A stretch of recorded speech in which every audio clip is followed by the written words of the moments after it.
Chapter 6. Imagination. The workshop of the mind, the fifth step toward riches. The imagination is literally the workshop wherein are fashioned all plans created by man. The impulse, the desire, is given shape, form, and action through the aid of the imaginative faculty of the mind. It has been said that man can create anything which he can imagine. Of all the ages of civilization, this is the most favorable for the development of the imagination, because it is an age of rapid change. On every hand, one may contact stimuli which develops the imagination. Through the aid of his imaginative faculty, man has discovered and harnessed more of nature's forces during the past 50 years than during the entire history of the human race previous to that time. He has conquered the air so completely that the birds are a poor match for him in flying. He has harnessed the ether and made it serve as a means of instantaneous communication with any part of the world. He has analyzed and weighed the sun at a distance of millions of miles and has determined, through the aid of imagination, the elements of which it consists. He has discovered that his own brain is both a broadcasting and a receiving station for the vibration of thought, and he is beginning now to learn how to make practical use of this discovery. He has increased the speed of locomotion until he may now travel at a speed of more than 300 miles an hour. The time will come soon when a man may breakfast in New York and lunch in San Francisco. Man's only limitation, within reason, lies in his development and use of his imagination. He has not yet reached the apex of development in the use of his imaginative faculty. He has merely discovered that he has an imagination, and has commenced to use it in a very elementary way. Two forms of imagination. The imaginative faculty functions in two forms. One is known as synthetic imagination, and the other as creative imagination. Synthetic imagination. Through this faculty, one may arrange old concepts, ideas, or plans into new combinations. This faculty creates nothing. It merely works with the material of experience, education, and observation with which it is fed. It is the faculty used most by the inventor, with the exception of the genius, who draws upon the creative imagination when he cannot solve his problem through synthetic imagination. Creative imagination. Through the faculty of creative imagination, the finite mind of man has direct communication with infinite intelligence. It is the faculty through which hunches and inspirations are received. It is by this faculty that all basic or new ideas are handed over to man. It is through this faculty that thought vibrations from the minds of others are received. It is through this faculty that one individual may tune in or communicate with the subconscious minds of other men. The creative imagination works automatically in the manner described in subsequent pages. This faculty functions only when the conscious mind is vibrating at an exceedingly rapid rate, as, for example, when the conscious mind is stimulated through the emotion of a strong desire. The creative faculty becomes more alert, more receptive to vibrations from the sources mentioned in proportion to its development through use. This statement is significant. Ponder over it before passing on. Keep in mind as you follow these principles that the entire story of how one may convert desire into money cannot be told in one statement. The story will be complete only when one has mastered, assimilated, and begun to make use of all the principles. The great leaders of business, industry, finance, and the great artists, musicians, poets, and writers became great because they developed the faculty of creative imagination. Both the synthetic and creative faculties of imagination become more alert with use, just as any muscle or organ of the body develops through use. Desire is only a thought, an impulse. It is nebulous and ephemeral. It is abstract and of no value until it has been transformed into its physical counterpart. while the synthetic imagination is the one which will be used most frequently in the process of transforming the impulse of desire into money, you must keep in mind the fact that you may face circumstances and situations which demand use of the creative imagination as well. Your imaginative faculty may have become weak through inaction. It can be revived and made alert through use. This faculty does not die, though it may become quiescent through lack of use. Center your attention for the time being on the development of the synthetic imagination, because this is the faculty which you will use more often in the process of converting desire into money. Transformation of the intangible impulse of desire into the tangible reality of money calls for the use of a plan or plans. These plans must be formed with the aid of the imagination and mainly with the synthetic faculty. Read the entire book through, then come back to this chapter and begin at once to put your imagination to work on the building of a plan or plans for the transformation of your desire into money. Detailed instructions for the building of plans have been given in almost every chapter. Carry out the instructions best suited to your needs. Reduce your plan to writing if you have not already done so. The moment you complete this, you will have definitely given concrete form to the intangible desire. Read the preceding sentence once more. Read it aloud, very slowly. And as you do so, remember that the moment you reduce the statement of your desire and a plan for its realization to writing, you have actually taken the first of a series of steps which will enable you to convert the thought into its physical counterpart. The earth on which you live, you, yourself, and every other material thing are the result of evolutionary change, through which microscopic bits of matter have been organized and arranged in an orderly fashion. Moreover, and this statement is of stupendous importance, this earth, every one of the billions of individual cells of your body, and every atom of matter, began as an intangible form of energy. Desire is thought impulse. Thought impulses are forms of energy. When you begin with the thought impulse, desire, to accumulate money, you are drafting into your service the same stuff that nature used in creating this earth, and every material form in the universe, including the body and brain in which the thought impulses function. As far as science has been able to determine, the entire universe consists of but two elements, matter and energy. Through the combination of energy and matter has been created everything perceptible to man, from the largest star which floats in the heavens down to and including man himself. You are now engaged in the task of trying to profit by nature's method. You are, sincerely and earnestly we hope, trying to adapt yourself to nature's laws by endeavoring to convert desire into its physical or monetary equivalent. You can do it. It has been done before. You can build a fortune through the aid of laws, which are immutable. But first, you must become familiar with these laws and learn to use them. Through repetition and by approaching the description of these principles from every conceivable angle, the author hopes to reveal to you the secret through which every great fortune has been accumulated. Strange and paradoxical as it may seem, the secret is not a secret.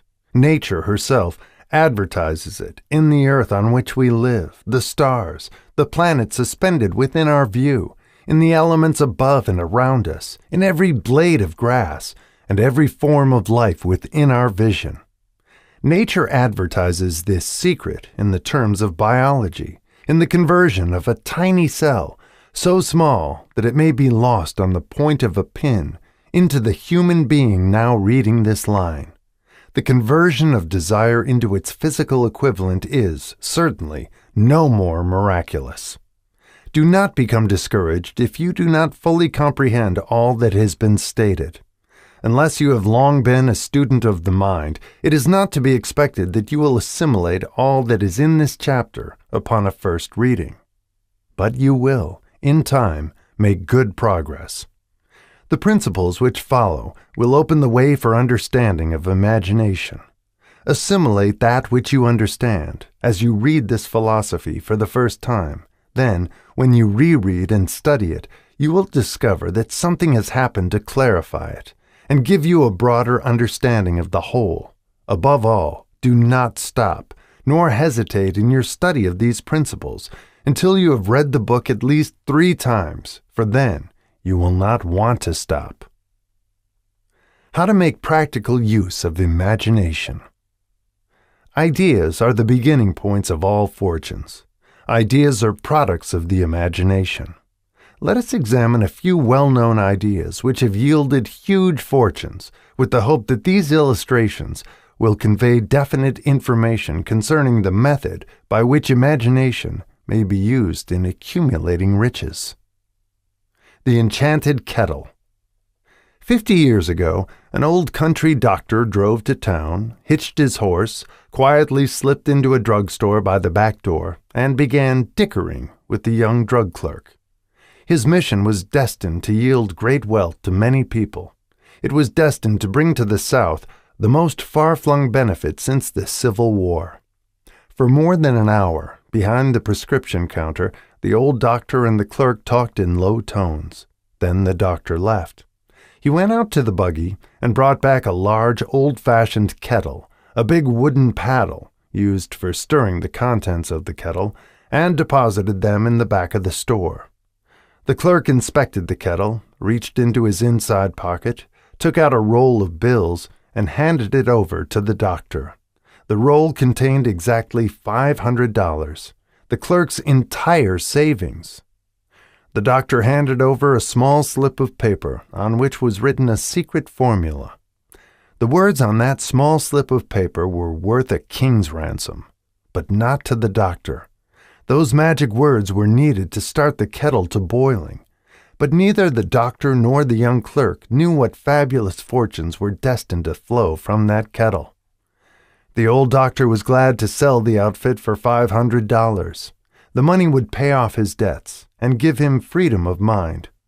The clerk was taking a big chance by staking his entire life savings on a mere scrap of paper and an old kettle. He never dreamed his investment would start a kettle to overflowing with gold that would surpass the miraculous performance of Aladdin's lamp. What the clerk really purchased was an idea. The old kettle and the wooden paddle and the secret message on a slip of paper were incidental. The strange performance of that kettle began to take place after the new owner mixed with the secret instructions an ingredient of which the doctor knew nothing. Read this story carefully. Give your imagination a test. See if you can discover what it was that the young man added to the secret message which caused the kettle to overflow with gold. Remember, as you read, that this is not a story from Arabian Nights. Here you have a story of facts, stranger than fiction, facts which began in the form of an idea. Let us take a look at the vast fortunes of gold this idea has produced. It has paid, and still pays, huge fortunes to men and women all over the world who distribute the contents of the kettle to millions of people.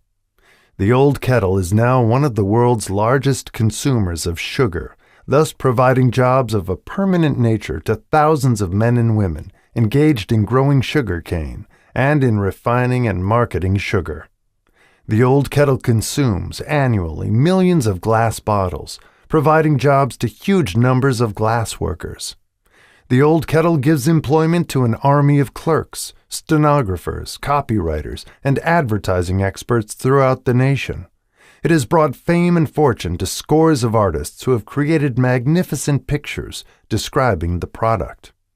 The old kettle has converted a small southern city into the business capital of the South, where it now benefits, directly or indirectly, every business and practically every resident of the city.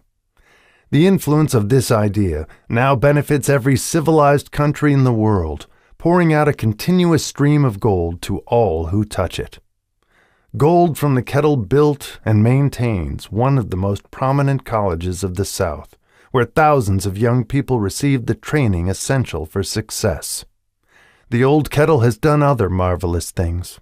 All through the World Depression, when factories, banks, and business houses were folding up and quitting by the thousands, the owner of this enchanted kettle went marching on, giving continuous employment to an army of men and women all over the world, and paying out extra portions of gold to those who, long ago, had faith in the idea. If the product of that old brass kettle could talk, it would tell thrilling tales of romance in every language. Romances of love, romances of business, romances of professional men and women who are daily being stimulated by it. The author is sure of at least one such romance, for he was a part of it, and it all began not far from the very spot on which the drug clerk purchased the old kettle. It was here that the author met his wife, and it was she who first told him of the enchanted kettle. It was the product of that kettle they were drinking when he asked her to accept him for better or worse. Now that you know the content of the enchanted kettle is a world-famous drink, it is fitting that the author confess that the home city of the drink supplied him with a wife, also that the drink itself provides him with stimulation of thought without intoxication, and thereby it serves to give the refreshment of mind which an author must have to do his best work.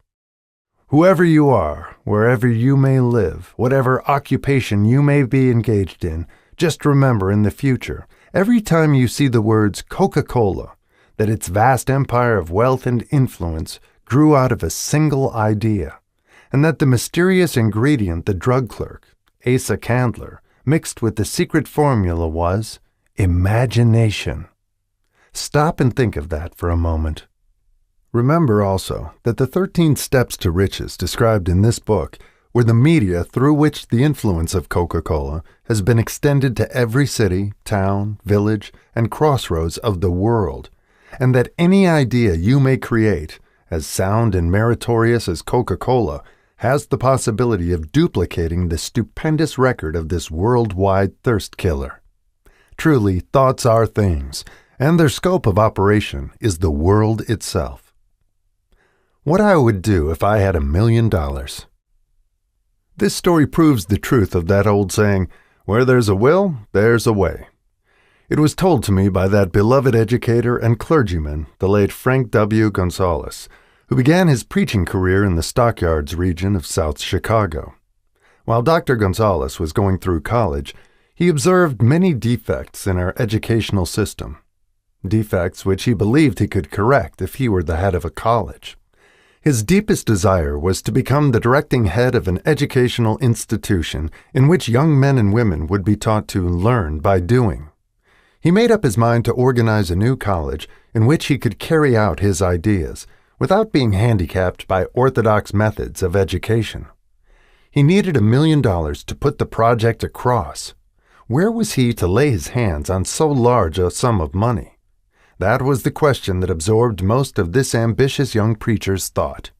But he couldn't seem to make any progress. Every night he took that thought to bed with him. He got up with it in the morning. He took it with him everywhere he went. He turned it over and over in his mind until it became a consuming obsession with him. $1 million is a lot of money. He recognized that fact, but he also recognized the truth that the only limitation is that which one sets up in one's own mind. Being a philosopher as well as a preacher, Dr. Gonzalez recognized, as do all who succeed in life, that definiteness of purpose is the starting point from which one must begin. He recognized, too, that definiteness of purpose takes on animation, life, and power when backed by a burning desire to translate that purpose into its material equivalent. He knew all these great truths, yet he did not know where or how to lay his hands on $1 million. The natural procedure would have been to give up and quit by saying, well, my idea is a good one, but I cannot do anything with it because I never can procure the necessary $1 million. That is exactly what the majority of people would have said, but it is not what Dr. Gonzalez said. What he said and what he did are so important that I now introduce him and let him speak for himself. One Saturday afternoon I sat in my room, thinking of ways and means of raising the money to carry out my plans. For nearly 2 years I had been thinking, but I had done nothing but think. The time had come for action. I made up my mind, then and there, that I would get the necessary $1 million within a week. How? I was not concerned about that. The main thing of importance was the decision to get the money within a specified time. And I want to tell you that the moment I reached a definite decision to get the money within a specified time, a strange feeling of assurance came over me, such as I had never before experienced. Something inside me seemed to say, "Why didn't you reach that decision a long time ago? The money was waiting for you all the time." Things began to happen in a hurry. I called the newspapers and announced I would preach a sermon the following morning entitled, "What I Would Do If I Had $1 Million." I went to work on the sermon immediately, but I must tell you frankly, the task was not difficult, because I had been preparing that sermon for almost 2 years. The spirit back of it was a part of me. Long before midnight, I had finished writing the sermon. I went to bed and slept with a feeling of confidence, for I could see myself already in possession of the $1 million. Next morning I arose early, went into the bathroom, read the sermon, then knelt on my knees and asked that my sermon might come to the attention of someone who would supply the needed money. While I was praying, I again had that feeling of assurance that the money would be forthcoming. In my excitement, I walked out without my sermon and did not discover the oversight until I was in my pulpit and about ready to begin delivering it. It was too late to go back for my notes, and what a blessing that I couldn't go back.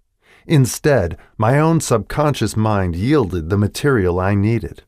When I arose to begin my sermon, I closed my eyes and spoke with all my heart and soul of my dreams. I not only talked to my audience, but I fancy I talked also to God. I told what I would do with $1 million if that amount were placed in my hands. I described the plan I had in mind for organizing a great educational institution where young people would learn to do practical things and at the same time develop their minds. When I had finished and sat down, a man slowly arose from his seat, about 3 rows from the rear, and made his way toward the pulpit. I wondered what he was going to do. He came into the pulpit, extended his hand, and said, "Reverend, I liked your sermon. I believe you can do everything you said you would if you had $1 million. To prove that I believe in you and your sermon, if you will come to my office tomorrow morning, I will give you the $1 million. My name is Philip D. Armour." Young Gonzalez went to Mr. Armour's office, and the $1 million was presented to him. With the money, he founded the Armour Institute of Technology. That is more money than the majority of preachers ever see in an entire lifetime. Yet the thought impulse back of the money was created in the young preacher's mind in a fraction of a minute. The necessary $1 million came as a result of an idea. Back of the idea was a desire which young Gonzalez had been nursing in his mind for almost 2 years. Observe this important fact. He got the money within 36 hours after he reached a definite decision in his own mind to get it and decided upon a definite plan for getting it. There was nothing new or unique about young Gonzalez's vague thinking about $1 million and weakly hoping for it. Others before him, and many since his time, have had similar thoughts. But there was something very unique and different about the decision he reached on that memorable Saturday, when he put vagueness into the background and definitely said, "I will get that money within a week." God seems to throw himself on the side of the man who knows exactly what he wants, if he is determined to get just that. Moreover, the principle through which Dr. Gonzalez got his $1 million is still alive. It is available to you. This universal law is as workable today as it was when the young preacher made use of it so successfully. This book describes, step by step, the 13 elements of this great law and suggests how they may be put to use. Observe that Asa Candler and Dr. Frank Gonzalez had one characteristic in common. Both knew the astounding truth that ideas can be transmuted into cash through the power of definite purpose, plus definite plans. If you are one of those who believe that hard work and honesty alone will bring riches, perish the thought. It is not true. Riches, when they come in huge quantities, are never the result of hard work. Riches come, if they come at all, in response to definite demands, based upon the application of definite principles, and not by chance or luck. Generally speaking, an idea is an impulse of thought that impels action by an appeal to the imagination. All master salesmen know that ideas can be sold where merchandise cannot. Ordinary salesmen do not know this. That is why they are ordinary. A publisher of books which sell for a nickel made a discovery that should be worth much to publishers generally. He learned that many people buy titles and not contents of books. By merely changing the name of one book that was not moving, his sales on that book jumped upward more than 1 million copies. The inside of the book was not changed in any way. He merely ripped off the cover bearing the title that did not sell and put on a new cover with a title that had box office value. That, as simple as it may seem, was an idea. It was imagination. There is no standard price on ideas.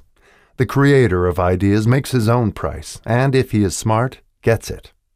The moving picture industry created a whole flock of millionaires. Most of them were men who couldn't create ideas, but they had the imagination to recognize ideas when they saw them. The next flock of millionaires will grow out of the radio business, which is new and not overburdened with men of keen imagination. The money will be made by those who discover or create new and more meritorious radio programs, and have the imagination to recognize merit, and to give the radio listeners a chance to profit by it. The sponsor, that unfortunate victim who now pays the cost of all radio entertainment, soon will become idea-conscious and demand something for his money. The man who beats the sponsor to the draw and supplies programs that render useful service is the man who will become rich in this new industry. Crooners and light chatter artists who now pollute the air with wisecracks and silly giggles will go the way of all light timbers, and their places will be taken by real artists who interpret carefully planned programs which have been designed to service the minds of men as well as provide entertainment. Here is a wide-open field of opportunity screaming its protest at the way it is being butchered because of lack of imagination and begging for rescue at any price. Above all, the thing that radio needs is new ideas. If this new field of opportunity intrigues you, perhaps you might profit by the suggestion that the successful radio programs of the future will give more attention to creating buyer audiences and less attention to listener audiences. Stated more plainly, the builder of radio programs who succeeds in the future must find practical ways to convert listeners into buyers. Moreover, the successful producer of radio programs in the future must key his features so that he can definitely show its effect upon the audience. Sponsors are becoming a bit weary of buying glib selling talks based upon statements grabbed out of thin air. They want, and in the future will demand, indisputable proof that the Who's It program not only gives millions of people the silliest giggle ever, but that the silly giggler can sell merchandise. Another thing that might as well be understood by those who contemplate entering this new field of opportunity, radio advertising is going to be handled by an entirely new group of advertising experts, separate and distinct from the old-time newspaper and magazine advertising agency men. The old-timers in the advertising game cannot read the modern radio scripts because they have been schooled to see ideas. The new radio technique demands men who can interpret ideas from a written manuscript in terms of sound. It costs the author a year of hard labor and many thousands of dollars to learn this. Radio right now is about where the moving pictures were when Mary Pickford and her curls first appeared on the screen. There is plenty of room in radio for those who can produce or recognize ideas. If the foregoing comment on the opportunities of radio has not started your idea factory to work, you had better forget it. Your opportunity is in some other field. If the comment intrigued you in the slightest degree, Then go further into it, and you may find the one idea you need to round out your career. Never let it discourage you if you have no experience in radio. Andrew Carnegie knew very little about making steel. I have Carnegie's own word for this. But he made practical use of two of the principles described in this book, and made the steel business yield him a fortune. The story of practically every great fortune starts with the day when a creator of ideas and a seller of ideas got together and worked in harmony.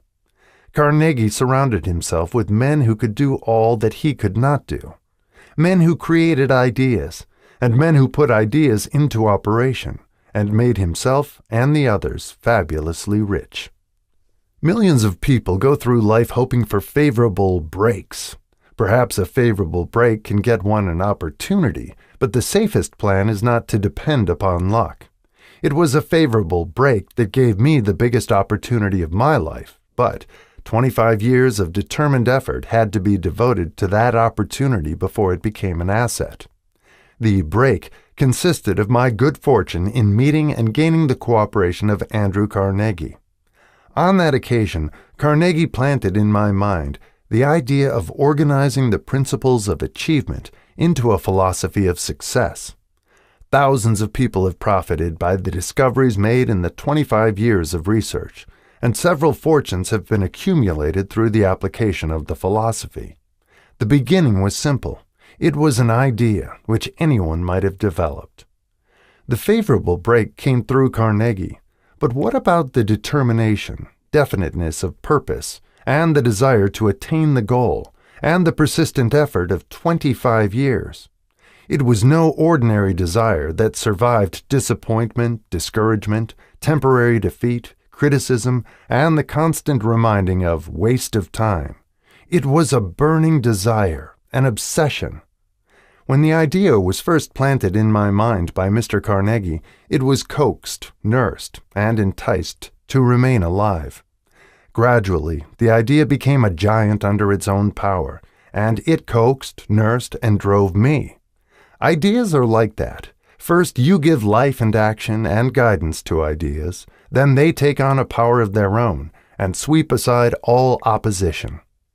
Ideas are intangible forces, but they have more power than the physical brains that give birth to them. They have the power to live on after the brain that creates them has returned to dust.